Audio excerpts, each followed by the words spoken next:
Congress JDS ನೇತೃತ್ವದ ಸಮ್ಮಿಶ್ರ ಸರ್ಕಾರ ಇದ್ದಂಥ ಸಂದರ್ಭದಲ್ಲಿ ಪರಿಶಿಷ್ಟ ಜಾತಿ ಪರಿಶಿಷ್ಟ ಪಂಗಡದ ಮೀಸಲಾತಿ ಹೆಚ್ಚಳಕ್ಕಾಗಿ ಇದೇ ಜಸ್ಟಿಸ್ ನಾಗಮೋಹನ್ ದಾಸ್ ಅವರ ನೇತೃತ್ವದಲ್ಲೇ ಒಂದು ಸಮಿತಿಯನ್ನು ರಚಿಸಲಾಗಿತ್ತು. ಜಸ್ಟಿಸ್ ಎಚ್.ಎನ್. ನಾಗಮೋಹನ್ ದಾಸ್ ಅವರ ಹೆಗಲಿಗೆ ಪರಿಶಿಷ್ಟ ಜಾತಿ ಮೀಸಲಾತಿ ವರ್ಗೀಕರಣದ ಶಿಫಾರಸು ಜವಾಬ್ದಾರಿಯನ್ನು ನೀಡಿದೆ. ವೀಕ್ಷಕರೇ ನಮಸ್ಕಾರ, ನಾನು ನಿಮ್ಮ ಯತಿರಾಜ್ ಬ್ಯಾಲಹಳ್ಳಿ. ಕೊಟ್ಟ ಮಾತಿನಂತೆ ಕಾಂಗ್ರೆಸ್ ಸರ್ಕಾರ ಒಳ ಮೀಸಲಾತಿಗಾಗಿ ಏಕಸದಸ್ಯ ಆಯೋಗವನ್ನು ರಚಿಸಿ ಜಸ್ಟಿಸ್ ಎಚ್.ಎನ್. ನಾಗಮೋಹನ್ ದಾಸ್ ಅವರ ಹೆಗಲಿಗೆ ಪರಿಶಿಷ್ಟ ಜಾತಿ ಮೀಸಲಾತಿ ವರ್ಗೀಕರಣದ ಶಿಫಾರಸು ಜವಾಬ್ದಾರಿಯನ್ನು ನೀಡಿದೆ. ಸುಪ್ರೀಂ ಕೋರ್ಟ್ ತೀರ್ಪಿನ ಅನ್ವಯ ವೈಜ್ಞಾನಿಕ ದತ್ತಾಂಶದ ಆಧಾರದಲ್ಲಿ ಮೀಸಲಾತಿ ವರ್ಗೀಕರಣವನ್ನು ಮಾಡಬೇಕಾಗಿದೆ. ಕರ್ನಾಟಕ ಸರ್ಕಾರದ ಬಳಿ ಜಸ್ಟಿಸ್ ಎ.ಜೆ. ಸದಾಶಿವ ಆಯೋಗದ ವರದಿ ಇತ್ತು. ಅದಕ್ಕೆ BJP ಸರ್ಕಾರ ಈಗಾಗಲೇ ಕೊನೆಯ ಮಳೆಯನ್ನು ಹೊಡೆದಿದೆ. ಇನ್ನು ಜಾತಿ ಗಣತಿಯ ವರದಿಯು ವಿವಾದದ ಕೇಂದ್ರವಾಗಿದೆ. ಹೀಗಿರುವಾಗ ಒಳ ಮೀಸಲಾತಿಗಾಗಿ ಸೂಕ್ತ ದತ್ತಾಂಶವನ್ನು ಪಡೆಯಲು ಹೊಸ ಆಯೋಗವನ್ನು ರಚಿಸಿ ತುರ್ತಾಗಿ ಮಾಹಿತಿಯನ್ನು ಪಡೆಯಬೇಕು ಎಂಬುದು ಕೂಡ ಒಳ ಮೀಸಲಾತಿ ಹೋರಾಟಗಾರರ ಒತ್ತಾಸೆಯಾಗಿತ್ತು. ಇದೇ ಸರಿಯಾದ ಮಾರ್ಗ ಕೂಡ ಆಗಿದ್ದರಿಂದ ಸರ್ಕಾರ ಆ ನಿಟ್ಟಿನಲ್ಲಿ ಹೆಜ್ಜೆಯನ್ನು ಇಟ್ಟಿತು.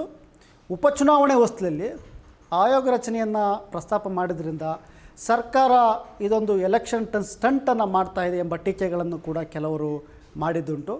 ಆದರೆ ಮತದಾನ ಮುಗಿದ ತಕ್ಷಣವೇ ಆಯೋಗ ರಚನೆಯ ಪ್ರತಿಯನ್ನು ಸರ್ಕಾರ ಹೊರಗಡೆ ಬಿಟ್ಟಿದೆ. ಒಳ ಮೀಸಲಾತಿ ಜಾರಿಯಾಗುವವರೆಗೂ ಕೂಡ ಯಾವುದೇ ಹೊಸ ನೇಮಕಾತಿಯನ್ನು ಮಾಡೋದಿಲ್ಲ ಎಂಬ ವಾಗ್ದಾನವನ್ನು ಸಿದ್ದರಾಮಯ್ಯ ಅವರ ನೇತೃತ್ವದ ಸರ್ಕಾರ ನೀಡಿದ್ರಿಂದ ನೈತಿಕ ಒತ್ತಡವೂ ಕೂಡ ಇಲ್ಲಿ ಕೆಲಸ ಮಾಡ್ತಿರುವುದು ಸ್ಪಷ್ಟ. ಒಳ ಮೀಸಲಾತಿ ಶಿಫಾರಸನ್ನು ಮಾಡುವಾಗ ಜಸ್ಟಿಸ್ ದಾಸ್ ಅವರ ಮುಂದೆ ಕೆಲವು ಪ್ರಶ್ನೆಗಳು ಇವೆ. ಅದಕ್ಕೆ ಉತ್ತರಗಳನ್ನು ಕಂಡುಕೊಳ್ಬೇಕಾಗಿದೆ. ಸಮುದಾಯದಲ್ಲೂ ಕೂಡ ಇರುವ ಗೊಂದಲಗಳನ್ನು ಈ ನಿಟ್ಟಿನಲ್ಲಿ ನೋಡಬೇಕಾಗುತ್ತೆ.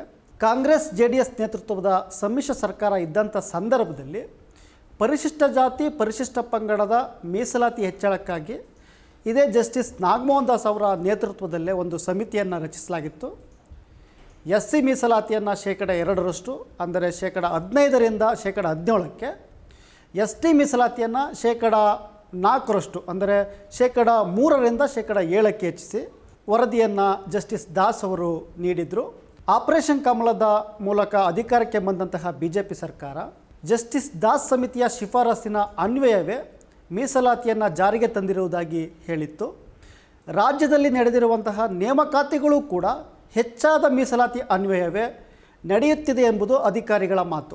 ಮತ್ತೊಂದೆಡೆ ವಿಧಾನಸಭೆ ಚುನಾವಣೆ ಹೊಸ್ತಿಲಲ್ಲಿ BJP ಸರ್ಕಾರ ರಚಿಸಿದಂತಹ JC ಮಾಧುಸ್ವಾಮಿ ನೇತೃತ್ವದ ಕ್ಯಾಬಿನೆಟ್ ಸಬ್ ಕಮಿಟಿಯು 17% ಮೀಸಲಾತಿ ಅನ್ವಯವೇ ಮೀಸಲಾತಿಯನ್ನು ವರ್ಗೀಕರಣವನ್ನು ಮಾಡಿತ್ತು.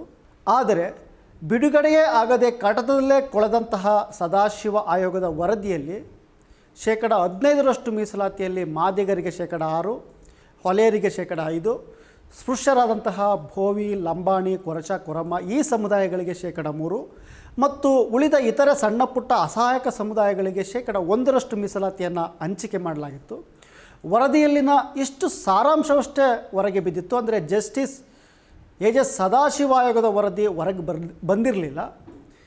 ಅದನ್ನು ಮೂಲೆಗೆ ತಳ್ಳಿದಂತಹ ಸಬ್ ಕಮಿಟಿ 17% ಮೀಸಲಾತಿಯಲ್ಲಿ ಮಾದಿಗರಿಗೆ 6% ಉಳಿಸಿಕೊಂಡಿತ್ತು. ಅಂದರೆ ಸದಾಶಿವ ಆಯೋಗದ ವರದಿಯಲ್ಲಿ ಎಷ್ಟಿತ್ತೋ ಅಷ್ಟೇನ್ನು ಈ ವರದಿ ಕೂಡ ನೀಡಿತ್ತು. ಮಾದಿಗರ ಜನಸಂಖ್ಯೆ ಹೆಚ್ಚಳವಾಗೇ ಇಲ್ಲ ಎಂಬಂತೆ ಸಬ್ ಕಮಿಟಿಯ ವರದಿ ತೋರಿಸಿತ್ತು. ಇನ್ನುಳಿದಂತೆ ವಲಯರಿಗೆ 5.5%, ಸ್ಪೃಶ್ಯ ಜಾತಿಗಳಿಗೆ 4.5%, ಇತರೆ ಪರಿಶಿಷ್ಟರಿಗೆ 1% ಮೀಸಲಾತಿಯನ್ನು ನೀಡಲಾಗಿತ್ತು. ಹೆಚ್ಚಿಸಲಾದ ಪ್ರಮಾಣ ಏನಿತ್ತಲ್ಲ 2%, ಅದರಲ್ಲಿ ಸ್ಪೃಶ್ಯರಿಗೆ 1.5% ನೀಡಿದರೆ ಮಾದಿಗರಿಗಾಗಲಿ ಇತರೆ ಸಣ್ಣ ಪುಟ್ಟ ಸಮುದಾಯಗಳಿಗಾಗಲಿ ಯಾವುದೇ ಪಾಲನ್ನು ನೀಡಿರಲಿಲ್ಲ. ಇಂತಹ ವರದಿಯನ್ನೇ ಕೇಂದ್ರಕ್ಕೂ ಕೂಡ ಶಿಫಾರಸನ್ನು ಮಾಡಲಾಗಿತ್ತು. ಯಾವ ಅನುಪಾತದಲ್ಲಿ ಇದನ್ನು ಹಂಚಿಕೆ ಮಾಡಿದ್ದರೋ ಅಥವಾ ಯಾವ ಅಂಕಿಅಂಶ ಆಧರಿಸಿದ್ದಾರೋ ಎಂಬುದು ಸಮುದಾಯಗಳಿಗೆ ಈವರೆಗೂ ತಿಳಿದೇ ಇಲ್ಲ. ಅಂದಿನ ಪರಿಸ್ಥಿತಿಯ ಪ್ರಕಾರ ಒಳ ಮೀಸಲಾತಿಗಾಗಿ ಕೇಂದ್ರ ಸರ್ಕಾರ ತಿದ್ದುಪಡಿಯನ್ನು ತರಬೇಕಾಗಿತ್ತು.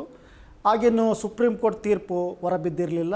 ಈಗ ನ್ಯಾಯಾಂಗದ ಸ್ಪಷ್ಟ ನಿರ್ದೇಶನ ನಮ್ಮ ಮುಂದೆ ಇದೆ. ರಾಜ್ಯ ಸರ್ಕಾರಕ್ಕೆ ಮೀಸಲಾತಿ ವರ್ಗೀಕರಣದ ಅಧಿಕಾರ ಇದೆ ಅಂತ ಕೋರ್ಟು ಸ್ಪಷ್ಟವಾಗಿ ತೀರ್ಪನ್ನು ನೀಡಿದೆ. ಪರಿಶಿಷ್ಟರಿಗೆ ಹೆಚ್ಚಿಸಲಾದಂತಹ ಮೀಸಲಾತಿ ಈಗ ಮುಂದುವರ್ಕೊಂಡು ಹೋಗ್ತಾ ಇದೆ. ಅಂದರೆ 17% ಮೀಸಲಾತಿ ಏನಿದೆ ಅದು ಮುಂದುವರ್ಕೊಂಡು ಹೋಗ್ತಾ ಇದೆ.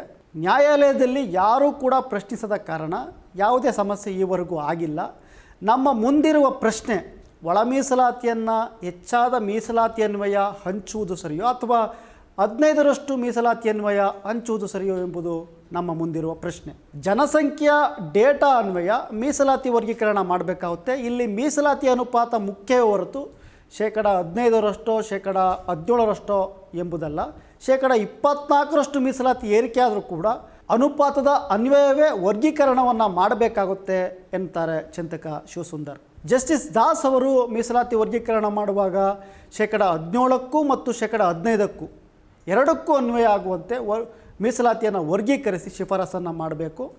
ಆಗ ಕೋರ್ಟ್ನಲ್ಲಿ ಯಾರಾದರೂ 17% ಮೀಸಲಾತಿ ಹಂಚಿಕೆಯನ್ನು ಪ್ರಶ್ನಿಸಿದರೂ ಕೂಡ ಸಮಸ್ಯೆ ಆಗಲ್ಲ. ಈ ಸಂಬಂಧ ಹೋರಾಟಗಾರರು ಮನವಿಗಳನ್ನು ಆಯೋಗದ ಮುಂದೆ ಇಡಬೇಕಾಗುತ್ತೆ ಎಂಬುದು ಬರಹಗಾರ ಸಾಕ್ಯ ಸಮಗಾರ ಅವರ ಅಭಿಪ್ರಾಯ. ಇಂದಿರಾ ಸಹಾನಿ ಪ್ರಕರಣದ ಅನ್ವಯ ಮೀಸಲಾತಿ ಮಿತಿ 50% ಮೀರುವಂತಿಲ್ಲ.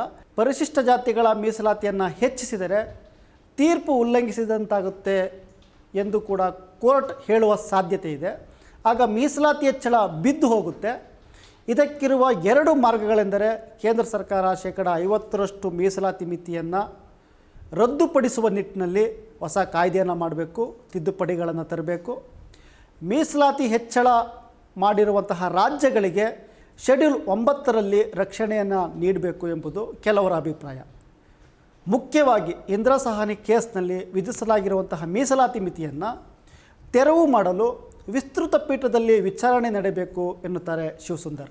ಜಸ್ಟಿಸ್ ದಾಸ್ ಅವರ ಮುಂದೆ ಸದ್ಯ ಇರುವ ಬಹುಮುಖ್ಯವಾದ ಸವಾಲು ಮೀಸಲಾತಿ ಹೆಚ್ಚಳದ ಸಂಬಂಧದ ಪ್ರಶ್ನೆ ಜೊತೆಗೆ ಜಸ್ಟಿಸ್ ದಾಸ್ ಅವರ ಮುಂದೆ ಸದ್ಯ ಇರುವಂತಹ ಬಹುಮುಖ್ಯವಾದ ಸವಾಲು ಆದಿ ಕರ್ನಾಟಕ ಅಂದರೆ ಏಕೆ, ಆದಿ ದ್ರಾವಿಡ ಅಂದರೆ ಎಡಿ, ಈ ಸಮಸ್ಯೆಯನ್ನು ಪರಿಹರಿಸುವುದು. ಕೆಲವೆಡೆ ಏಕೆ ಆದವರು ಕೆಲವೆಡೆ ಎಡಿ ಆಗಿದ್ದಾರೆ. ಇದನ್ನು ಮೀಸಲಾತಿ ವರ್ಗೀಕರಣಕ್ಕಾಗಿ ಬಗೆಹರಿಸಿಕೊಳ್ಬೇಕಾಗಿದೆ. ಅತ್ಯಂತ ಶೋಚನೀಯ ಸ್ಥಿತಿಯಲ್ಲಿ ಬದುಕ್ತಿರುವಂತಹ, ಪ್ರಾತಿನಿಧ್ಯದಲ್ಲಿ ತೀರಾ ಹಿಂದುಳಿದಿರುವಂತಹ ಸಣ್ಣ ಪುಟ್ಟ ಸಮುದಾಯಗಳ ಸ್ಥಿತಿಗತಿಯನ್ನು ಸರ್ಕಾರದ ಮುಂದೆ ಇಡಬೇಕಾದಂತಹ ತುರ್ತು ಆಯೋಗದ ಮುಂದಿದೆ.